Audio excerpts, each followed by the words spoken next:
오늘의 주요 뉴스입니다.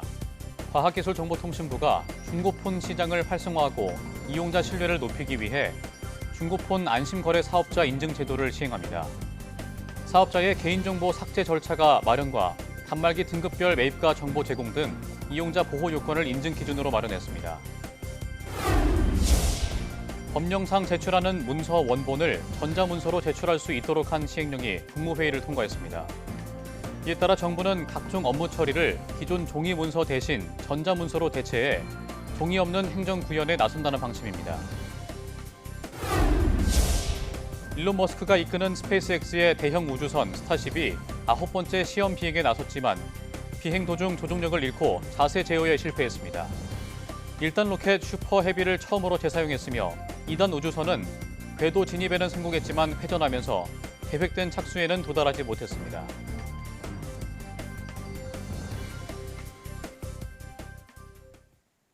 여러분 안녕하십니까? 사이언스투데이 시작합니다. 과학기술정보통신부가 중고폰 시장을 활성화하고 이용자 신뢰를 높이기 위해 중고폰 안심거래 사업자 인증 제도를 운영합니다. 이번 제도는 일정한 수준의 인증 기준을 만족하는 중고폰 유통사업자를 안심거래 사업자로 인증하는 게 핵심입니다.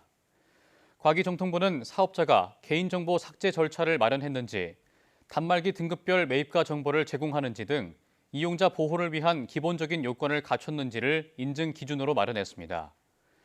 중고폰을 개인으로부터 매입하거나 판매하는 사업자는 누구나 인증 대상에 해당하며 중고 단말 안심거래 누리집에서 신청할 수 있습니다. 정부가 각종 업무 처리를 기존 종이 문서 대신 전자문서로 대체해 종이 없는 행정구현에 나섭니다. 법령상 제출이 요구되는 문서 원본을 전자문서로 제출할 수 있다는 내용을 담은 시행령 등 5개 대통령령 일괄 개정안이 국무회의를 통과했습니다. 이번 개정으로 행정청 자체 확인이 가능한 문서는 별도로 제출하지 않아도 되도록 완화하는 규정이 신설되며 행정청이 보험증서 원본을 전자적으로 확인할 수 있는 경우 문서 원본을 제출한 것으로 인정하는 근거도 마련됩니다. 과학기술정보통신부 유상임 장관은 디지털을 기본으로 하는 행정체계로의 신속한 전환이 중요하다며 업무 효율성을 높이는 데 집중하겠다고 말했습니다. 정부가 최근 잇단 땅꺼짐 사고로 인한 국민 불안을 해소하기 위해 집안 탐사 결과 등을 지도로 표기해 공개합니다. 땅꺼짐이 발생할 가능성이 큰 고위험 지역은 지방자치단체가 요청하지 않아도 국토교통부가 직접 현장 조사하기로 했습니다. 최두희 기자가 보도합니다. 지난 3월 서울 강동구에서 발생한 땅꺼짐. 이어 지난달 발생한 경기 광명 지하철 신안산선 공사 현장 붕괴 사고. 굴착 공사장 인근에 대규모 땅꺼짐이 연이어 발생하면서 길을 가다 땅이 꺼질지 모른다는 발밑 공포가 엄습하는 상황. 이런 땅꺼짐 사고의 주요 원인은 상하수관 등 기존 매설물 손상으로 나타났습니다. 하지만 인명피해가 큰 대형 사고의 경우 굴착 관련 공사 부실 탓에 발생한 경우가 가장 많았습니다. 이에 따라 국토교통부는 굴착 공사장 안전관리 강화 방안을 내놨습니다. 우선 국토안전관리원이 실시한 집안 탐사 결과와 빈 공간을 뜻하는 공동 발견, 복구 현황 등을 국민에게 지도로 공개하기로 했습니다. 지난 16일부터 땅꺼짐 사고 정보를 공개한 데 이어 다음 달부터 복구 현황 등을 추가로 공개한다는 방침입니다. 지금까지 관할 지자체 요청이 있을 때만 했던 집안 탐사도 국토부가 직접 나서서 하기로 했습니다. 고위험 지역에 대해서는 지하 안전관리에 관한 특별법을 개정해 국토부가 직접 현장 조사를 수행할 수 있는 권한을 신설할 예정입니다. 굴착공사 단계별 관리 대책도 내놨습니다. 대규모 사업은 착공 전에 공구, 연장별로 지하 안전평가를 분할 발주하도록 하고 연약 지반의 소규모 지하 안전평가 대상도 착공 후 지하 안전조사를 받도록 했습니다. 대규모 굴착공사 등 지하 개발 사업에 대해서는 GPR 탐사와 함께 지하 안전평가, 계측관리, 시공관리, 민원관리 등 다양한 부가적인 대책을 시행할 계획입니다. 착공 후에는 불성실한 착공 후 지하 안전조사 실시업체에 대한 벌칙도 강화하기로 했습니다. 아울러 지하 안전 관련 업체 관리를 강화해 땅 꺼짐 예방 활동의 실효성을 높인다는 방침입니다. YTN 최두입니다. 자사 택시 배차 플랫폼을 이용하지 않고 승객을 태운 경우에도 수수료 20%를 떼간 카카오택시 가맹본부에 시정명령과 함께 과징금 38억 8,200만 원의 제재가 내려졌습니다. 공정거래위원회는 택시 운임의 20%를 수수료로 받는 카카오 티블루 택시 가맹본부 KM솔루션이 지난 2019년 12월부터 배회 영업이나 다른 택시 앱 호출로 발생한 운임에 대해서도 수수료를 받아왔다고 밝혔습니다. 공정위는 KM솔루션이 가맹 계약서에 다른 택시 앱 호출이나 배회 영업 등으로 발생한 운임까지 포함된다는 내용을 적지 않아 기사들이 이런 사실을 인지하지 못했다며 가맹사업 거래상 불공정 위법 행위라고 지적했습니다. 공정위가 자사택시 배차 플랫폼을 이용하지 않고 승객을 태운 경우에도 수수료를 떼간 카카오택시 가맹본부에 제재를 내린 것과 관련해 모 회사인 카카오 모빌리티는 행정소송을 통해 법 위반 행위가 없었다는 점을 소명할 것이라고 밝혔습니다. 카카오 측은 카카오티 가맹택시 상품은 콜 중계뿐만 아니라 관제, 마케팅 등을 포함한 토탈 패키지라며 배회 영업이나 다른 앱을 통한 호출로 영업을 한 경우에도 실시간 수요 지도 등 모든 인프라를 동일하게 제공해왔다고 설명했습니다. 이런 상황에서 배회 영업에만 낮은 수수료를 적용하면 승차 거부 없이 빨리 잡히는 가맹택시 서비스 본연의 취지가 퇴색돼 콜 골라잡기로 인한 피해는 승객에게 돌아가고 더 나아가 가맹 기사들의 수익 악화로 이어질 수 있다고 반박했습니다.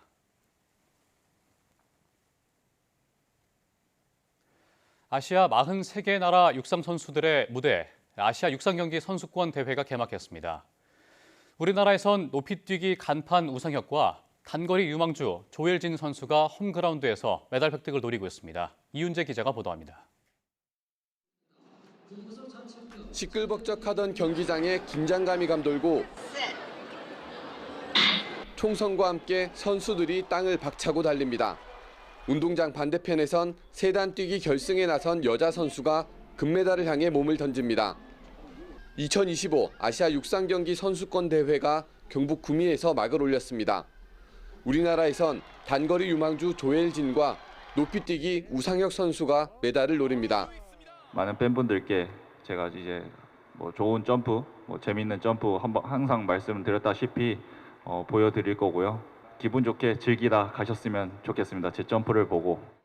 장대 높이뛰기의 필리핀 오비에나 선수, 창던지기의 파키스탄 아르샤드 선수 등은 아시아를 뛰어넘는 실력으로 주목받고 있습니다. I think it's all a matter of how the competition is going to go. Definitely, I would say I'm in good shape, good enough to hopefully win and get the championship record for the third time. 아시아 육상연맹도 이번 대회가 아시아 지역민들에게 감동을 전할 기회가 될 거라며 선수들을 응원했습니다. We are proud of you. Without you and your performance, our name cannot be engraved in the history of athletics around the world. 대회를 개최한 구미시는 선수들이 자신의 실력을 마음껏 뽐낼 수 있도록 지원할 계획입니다. 최첨단 시설을 갖춘 경기장을 마련하였습니다. 이번 대회에서 선수들이 최고의 기량을 발휘하여 많은 종목에서 신기록이 탄생하길 기대합니다. 선수와 코치 등 2천여 명이 참여해 역대 최대 규모로 치러지는 아시아 육상대회. 1975년 서울, 2005년 인천에 이어 경북 구미까지 우리나라에서 세 번째로 열리는 이번 대회는 오는 31일까지 닷새 동안 이어집니다. YTN 이윤재입니다. 코로나19 변이 바이러스가 확산하고 있는 타이완에서 다음 달 말 환자 수가 20만 명에 달할 것이라고 타이완 보건당국이 밝혔습니다. 타이완 위생복리부 질병관제소의 러이쥔 부서장은 지난주 코로나19로 인한 응급진료 환자가 4만 명을 넘어섰다면서 이같이 밝혔다고 중국 시보와 연합보 등 타이완 언론이 보도했습니다. 이는 일주일 전에 비해 113% 증가한 수치로 이 추세로 판단할 때 다음 달 말부터 7월 초 사이에 최고 정점인 20만여 명에 이르고 유행은 8월 초까지 이어질 것이라고 러 부서장은 내다봤습니다. 또 예측치 20만여 명은 지난해 최고치 13만 명과 2023년에 5차 봉쇄 해제 당시 최고치 18만 명을 넘어서는 것이라고 설명했습니다. 일론 머스크가 이끄는 스페이스X의 대형 우주선 스타쉽이 텍사스 스타베이스 기지에서 9번째 시험 비행에 나섰지만 비행 도중 조종력을 잃고 자세 제어에 어려움을 겪었습니다. 이번 비행에서는 1단 로켓 슈퍼 헤비를 처음으로 재사용했으며 2단 우주선은 궤도 진입에는 성공했지만 회전하면서 계획된 착수에는 도달하지 못했습니다. 또 모형 위성 8기를 궤도에 배치하려던 실험도 탑재체의 문이 열리지 않아 무산된 것으로 전해졌습니다. 화성 2주를 목표로 개발된 인류 최초의 다회용 초대형 우주선 스타쉽은 앞선 2차례 시험 비행에서 공중 폭발했고 이번 9차 비행은 약 2개월 반 만에 당국의 승인을 받아 이루어졌습니다.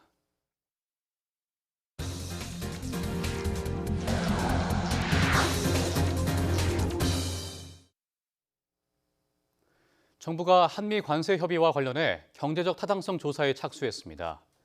산업통상자원부는 최근 대외경제정책연구원에 한미 통상협의에 관한 경제적 타당성 조사를 맡겼다고 밝혔습니다. 또 통상조약법에 따라 예비적 차원에서 검토를 진행하는 것이라고 설명했습니다. 앞서 지난 20일부터 22일까지 진행된 2차 기술협의에서 미국은 소고기 수입 원령 제한과 쌀 고율 관세 등 그동안 국가별 무역장벽 보고서를 통해 주장했던 비관세 장벽을 철폐하라고 구체적으로 요구한 것으로 전해졌습니다.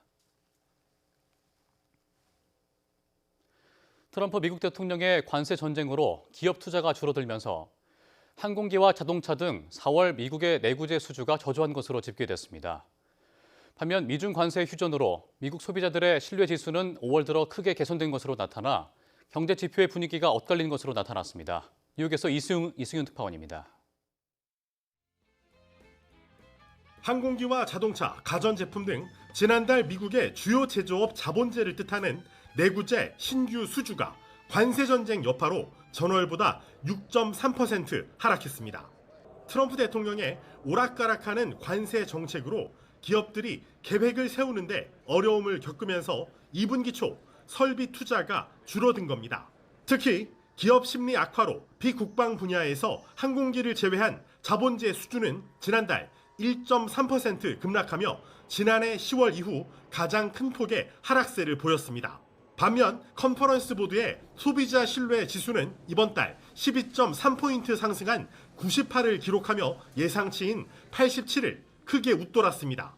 설문조사에 기반한 소비자 신뢰 지수 등 소프트 데이터 경제 지표는 관세 전쟁 이후 부정적이었는데 미중 관세 휴전 이후 긍정적인 기류가 강해졌습니다. 반면 내구재 수주 등 실제 수치에 기반한 하드 데이터 경제 지표는 그동안 양호했다가 관세의 영향이 슬슬 현실로 나타나면서 악화하는 추세입니다. The Fed would like to do is just continue to wait and see how some of the softer economic data is squaring against actual harder data that comes in. 미국의 중앙은행격인 연방준비제도는 관세 정책의 불확실성이 가라앉기를 기다리며 신중론을 유지하고 있습니다.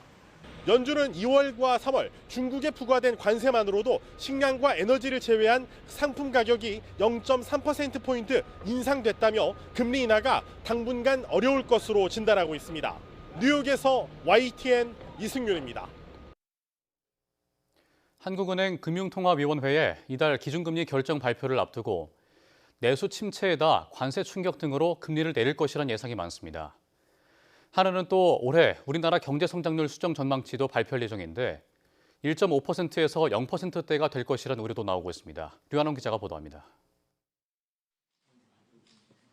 최근 금융투자협회 조사에서 채권 전문가 69%는 한국은행 금융통화위원회가 이달 기준금리를 2.75%에서 2.5%로 인하할 것으로 내다봤습니다. 1분기 경제 성장률이 마이너스 0.2%를 기록했고 미국의 상호관세 충격에 이달 대미 수출이 15% 급감하면서 경기 침체 우려가 커졌기 때문입니다. 이달 초 황금 연휴 기간에 신용카드 사용 실적이 1년 전보다 13% 감소한 것만 봐도 민간 소비는 좀처럼 살아나질 못하고 있습니다. 1,480원을 넘었던 원달러 환율이 최근 1,360원대로 내려오며 환율 불안감이 가라앉은 점도 금리 인하 전망에 힘을 싣고 있습니다. 이에 시장의 관심은 이달 기준금리 인하를 넘어 연말까지 몇 차례나 추가 인하가 있을지로 향하고 있습니다. 하반기에 한두 차례 더 인하가 있을 것이란 전망 속에 미국과 금리차 확대를 우려해 한 차례 인하에 그칠 것이란 전망이 현재 유력합니다. 신임 정부 출범 이후에 경기 부양적 목적인 추가 경정 예산안 편성도 예상이 되고 있고요. 정책 공조 차원에서 통화 정책도 기준금리 인하를 통한 완화적인 행보가 더 이어질 것으로 예상을 하고 있습니다. 한은은 이달 기준금리와 함께 올해 경제 성장률 전망치도 수정해 발표할 예정입니다. 지난 2월에 전망치를 1.9%에서 1.5%로 수정했는데 이를 대폭 하향 조정할 것으로 관측됩니다. 일각에선 0%대가 될 것이란 의견도 있는데 이렇게 되면 하반기 두 차례 기준금리 인하 가능성이 커질 것으로 보입니다. YTN 유환홍입니다. 최근 10년간 전국 민간 분양 아파트의 분양가가 2배 이상 뛴 것으로 나타났습니다. 부동산 R114가 전국 민간 분양 아파트의 분양가 추이를 조사한 결과 지난 2015년 3.3제곱미터당 평균 988만 원이던 분양가는 지난해 평균 2,066만 원으로 2.1배 상승했습니다. 분양가 상승의 가장 큰 원인으로는 자재값과 인건비 상승이 꼽히는데 다음 달 제로에너지 건축물 인증 의무 시행으로 추가 인상이 불가피할 전망입니다. 공공분양 아파트는 이미 이 인증제를 시행하고 있지만 유예 기간을 적용받던 민간 분양 아파트도 다음 달부터 인증제 대상에 포함됩니다. 결혼 정년기인 30대 초반 인구가 늘면서 지난해 9년 만에 반등한 출산율 증가세가 이어지고 있습니다. 1분기 출산율이 3년 만에 최고치를 기록했고 혼인도 6년 만에 가장 많았습니다. 이승은 기자가 보도합니다. 통계청이 발표한 인구 동향을 보면 지난 3월 출생아 수는 2만 1,041명이었습니다. 1년 전 같은 달보다 1,347명, 6.8% 증가했습니다. 출생아 수는 지난해 7월 이후 9달째 증가세가 이어졌습니다. 이에 따라 올해 1분기 합계 출산율은 0.82명으로 지난해 같은 기간에 비해 0.05명 증가했습니다. 0.82명은 지난 2022년 1분기 이후 3년 만에 최고 출산율입니다. 앞서 지난해 연간 합계 출산율은 0.75명에 머물렀습니다. 3월 혼인 건수는 19,181건으로 지난해 같은 달보다 1,983건, 11.5% 늘었습니다. 혼인 증가세는 지난해 4월 이후 12달 연속입니다. 1분기 혼인 건수는 58,704건으로 지난 2019년 1분기 이후 6년 만에 가장 많았습니다. 통계청은 코로나로 미뤘던 혼인이 늘고 결혼 정년기인 30대 초반 인구가 늘면서 출생과 혼인 증가세가 이어지고 있는 것으로 분석했습니다. 3월 사망자는 31,141명으로 1년 전 같은 달보다 47명, 0.2% 증가했습니다. 출산이 늘었지만 그래도 사망자보다 적어 인구 자연 감소는 2019년 12월 이후 65개월 연속 이어졌습니다. 3월 사망자는 출생아보다 1,100명 많았습니다. YTN 이승은입니다. 결혼식을 치르는 데 드는 비용이 전국 평균 2,101만 원으로 조사됐습니다. 한국소비자원이 지난달 전국 14개 지역 결혼식장 370곳과 결혼준비 대행업체 152곳에 대관료와 식대, 스튜디오 촬영, 드레스, 메이크업 계약 금액을 처음으로 조사한 결과입니다. 서울 강남이 3,409만 원으로 가장 비싸 1,209만 원인 경상도의 3배에 육박했습니다.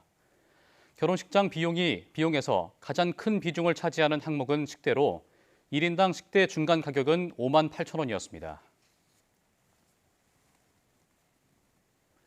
지난달 국내 거주지를 옮긴 인구가 1년 전보다 10% 넘게 줄며 2달 연속 감소세를 보였습니다.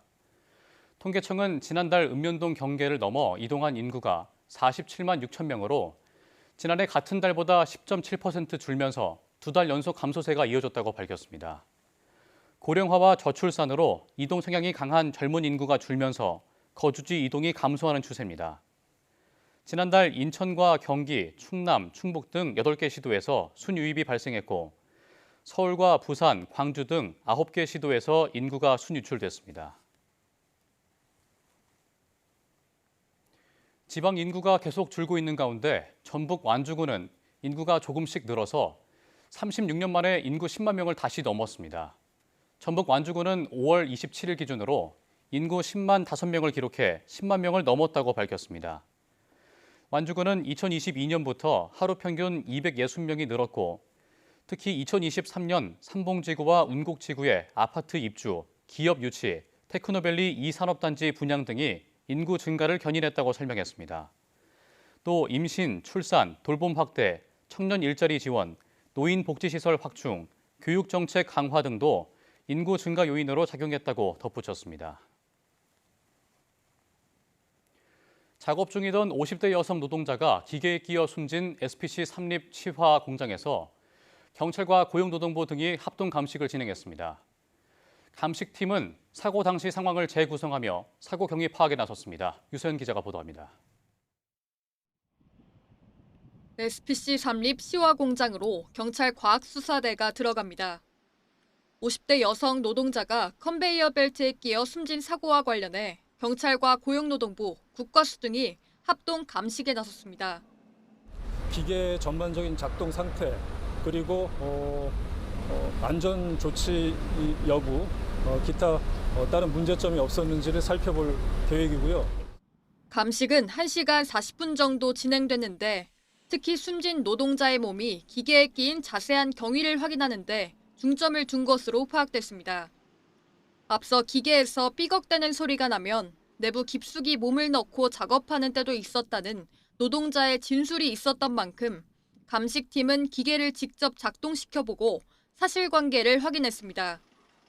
경찰은 업무상 과실치사 혐의로 센터장 등 공장 관계자 7명을 형사 입건해 수사하고 있습니다.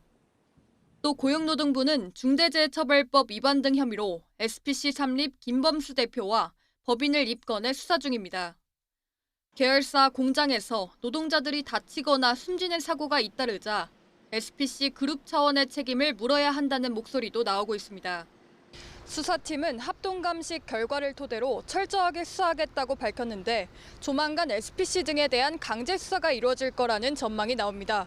YTN 유서연입니다.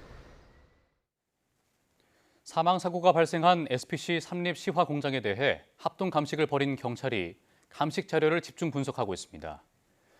최근 비슷한 사고가 잇따르자 고용노동부도 고위험 사업장에 대한 집중 점검에 나서기로 했습니다. 최영주 기자가 보도합니다.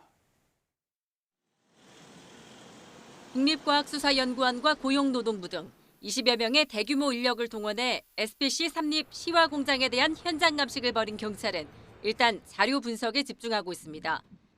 특히 사고가 난 냉각 컨베이어 벨트 작동 과정 전반을 들여다보고 있는데 평소 사고 징후가 있었는지도 조사할 방침입니다. 또 사고가 난 기계를 전문기관에 보내 정밀 검사하는 방안도 검토하고 있습니다. 사고 경위는 물론 업체 측에서 평소 안전관리를 제대로 해왔는지도 중점 수사 대상입니다. 이미 공장 관계자 여러 명을 입건해 조사하고 있는 경찰이 조만간 SPC 삼립에 대한 압수수색을 포함해 강제 수사에 나설 것이란 관측도 제기됩니다. 감식 결과가 나오면 이를 토대로 해서 참고해서 철저하게 수사하도록 하겠습니다.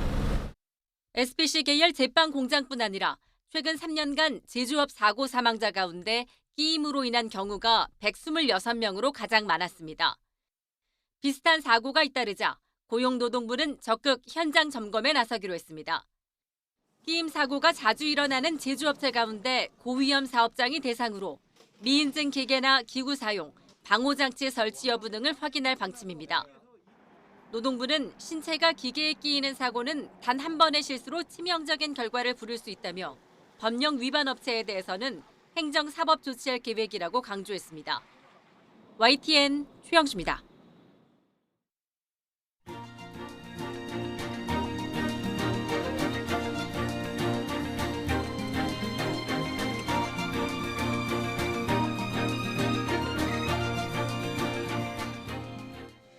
중하권 국가를 중심으로 코로나19가 다시 기승을 부리고 있습니다. 우리나라는 아직 안정권이지만 여름철에 재유행 가능성이 제기되고 있는데요. 과거와 같은 팬데믹 상황에 빠지지 않도록 정부의 방역 조치와 함께 국민들도 경각심을 갖고 감염병 예방 수칙을 준수하시는 게 좋겠습니다. 뉴스 마칩니다. 고맙습니다.